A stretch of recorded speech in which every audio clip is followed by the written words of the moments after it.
Renowned saxophonist and composer Sikhakhane has described his latest album, Isambulo, as a spiritual experience. The album consists of 8 compilations, each of which has a theme that reflects a historical event and helps the listener dig into their inner selves. He finds inspiration in fictitious travels, and in the 8 compilations he portrays a traveler who explores maps through music and imaginings. In IsiZulu, Isambulo means revelation. He joins us now to tell us more about this album. Linda, thank you so much for your time, and thank you for joining us on the Weekend Report here at Channel 405. You have this incredible album that's out. Talk to us about, the title of the album, Isambulo, Revelation in IsiZulu. I mean, why is this the spiritual experience that it is? Yeah, well, first of all, it's a pleasure to be here. Thank you so much for having me. Well, I guess you've covered quite a bit when talking about just the underlying narrative of the album. But the album comes at a time where there's so much uncertainty in the world, and I was just trying to explore ways of finding revelation through music, even in the midst of, these uncertainties. And you've mentioned that, the album consists of 8 compositions, which mirror, historical events, and somehow these songs are mapped to, unknown destinations. So through music, one is able to travel to places that we have never imagined. So basically that's the whole underlying narrative of the album. You talk about the uncertainty that a lot of people found themselves in, in the aftermath of the COVID, after the onset of the COVID-19 pandemic. Did you experience any of that uncertainty yourself? And if you do, take us through that. How were you able to come out on the other side? Well, I try to see challenges as an opportunity to explore other things or to create other avenues for us to exist. And of course, when the pandemic hit the world, there was quite a huge shift, talking about the music industry. We were not able to, present music in concerts and, clubs. So this big change we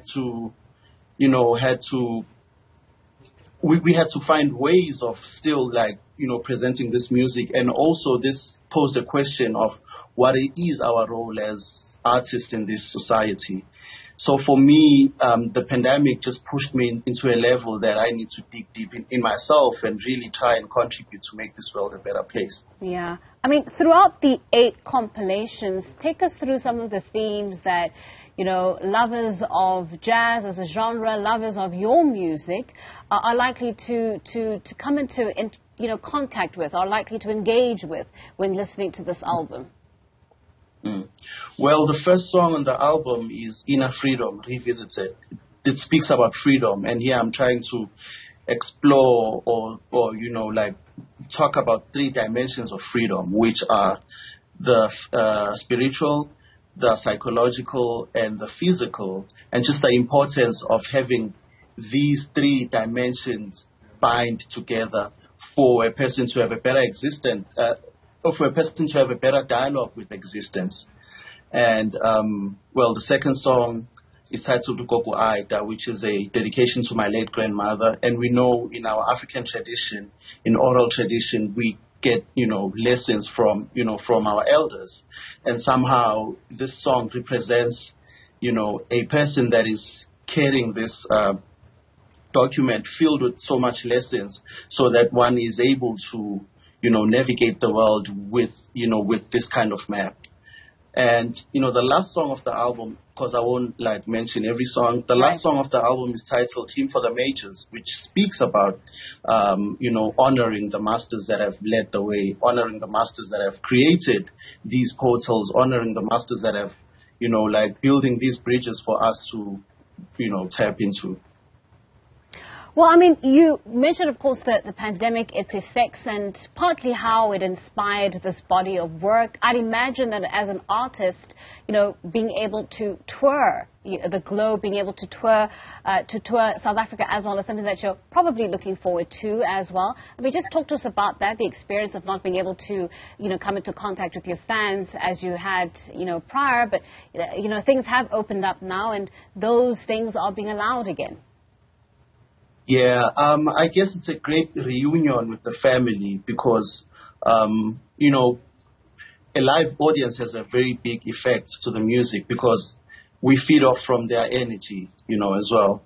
But talking about the pandemic where one was not able to travel, also that just pushed us to, to really go deep into ourselves and into the music because you are presenting music and there's no response that you are used to, like applause and sounds.